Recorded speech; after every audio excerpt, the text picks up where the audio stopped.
Hi everybody, welcome back to our Creation Undefined Quarantine Craft Day. Today I'm going to be showing you how to make a decorative tile using either salt dough, baking soda clay, or air dry clay. Let's get started. To make your tile, you will need a container of pre-made salt dough, baking soda dough, or air dry clay, 2 chopsticks or pencils, a rolling pin, wax paper, toothpicks, and then some kind of paint if you wish to decorate your tile. You may also need some water, and if you're using salt dough or baking soda clay, then you'll also need some baking soda and some flour. To get started, you're going to take your wax paper and cut it to a length to cover your work surface to keep your clay from sticking to it. Once you have your wax paper, you're going to pull out your salt dough, your chopsticks, and your rolling pin.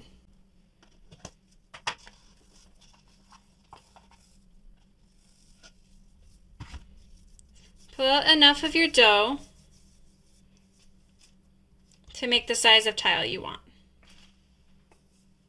The chopsticks you're going to place on either side of your dough. That's going to help you roll out to an even thickness.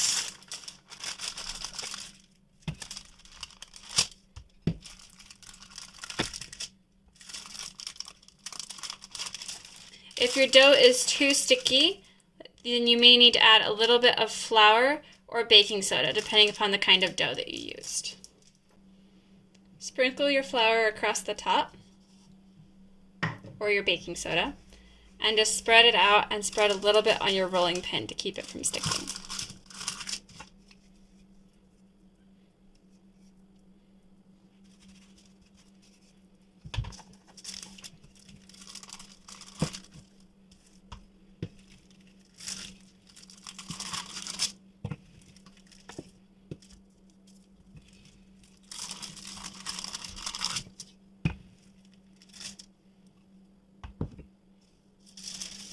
Once you're happy with the size of your tile, you're going to get ready to cut out your shape. I'm going to make my tile into a regular square, but you can cut out circles, you can cut out hearts, you can even use cookie cutter shapes to cut out your tiles if you want to. I'm just going to take a toothpick, you can also use a butter knife, and I'm going to drag it across to cut out my tile shape.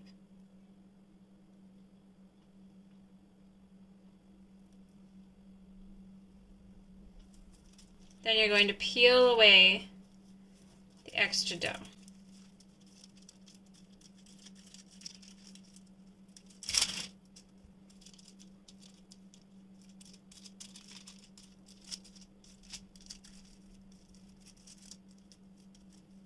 And then you're going to make your corners a little neater.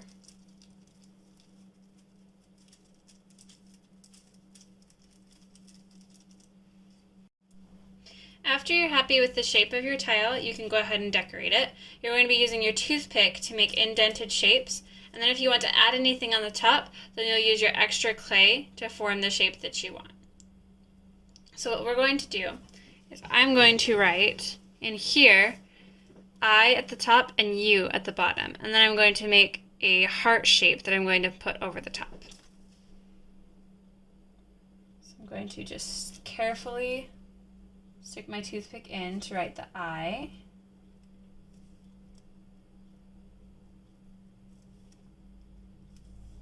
Make the indent.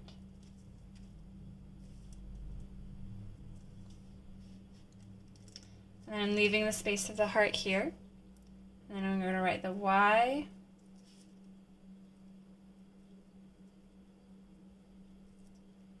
The O and the U, and you can see I'm kind of poking my toothpick in and dragging it a little bit to make those indents. You can do the same thing if you're making a drawing. It doesn't have to be that you're writing letters.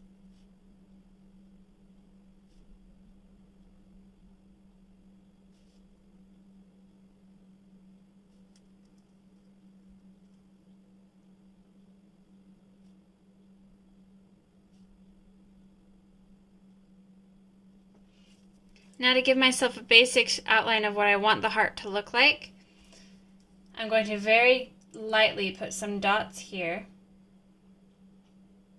going around that I know about how big I want my heart to be, so that while I'm making it, I know where I'm going to put it. Then you're going to take your little bit of clay and you're going to make your shape. For a heart, you want to keep it thin just like you did with your original dough, because if it's more than 1/4 of an inch thick, you're going to end up with problems with things not drying well, or when you go to bake them or dry them, then they're going to crack. So I'm going to roll this into a ball, and then I'm going to take my toothpick, since I'm trying to make it into a heart, and I'm going to just stick it in here so it starts to separate that. And then I'm going to flatten down both of these sides. I'm going to get a little bit of flour because this is still pretty sticky. Now that I've got my flour, I'm just going to roll my salt dough a little bit in it, so now it's a little easier to work with. There we go.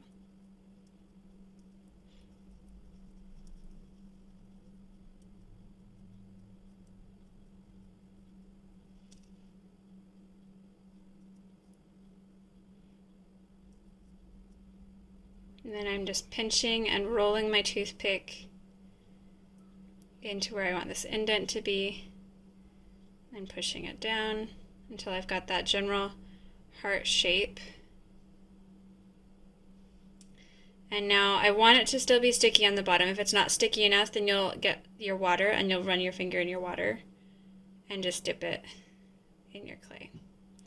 But once you have that, you're going to put it down on top of your tile.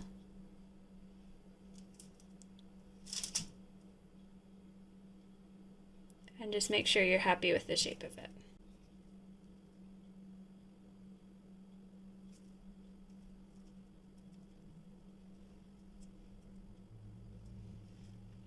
Then you're going to take your tile and you're either going to bake it as it says in your recipe or leave it to air dry.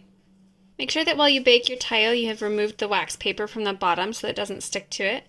Once your tile is baked all the way or dried, then you're going to decorate it with your markers or by painting it. If you've baked it, make sure that it's good all the way through and that it's not squishy when you push on it. If you have dried it, just make sure that it has all been consistently dried and you don't have any cracking. Alright, this is how my tile turned out once I had it all dried and painted. Alright guys, that's it for this video. I hope you enjoyed it. Please feel free to give it a thumbs up, share it with your friends, and subscribe to my YouTube channel if you'd like to see more videos like this. I'll see you in the next one. Bye guys.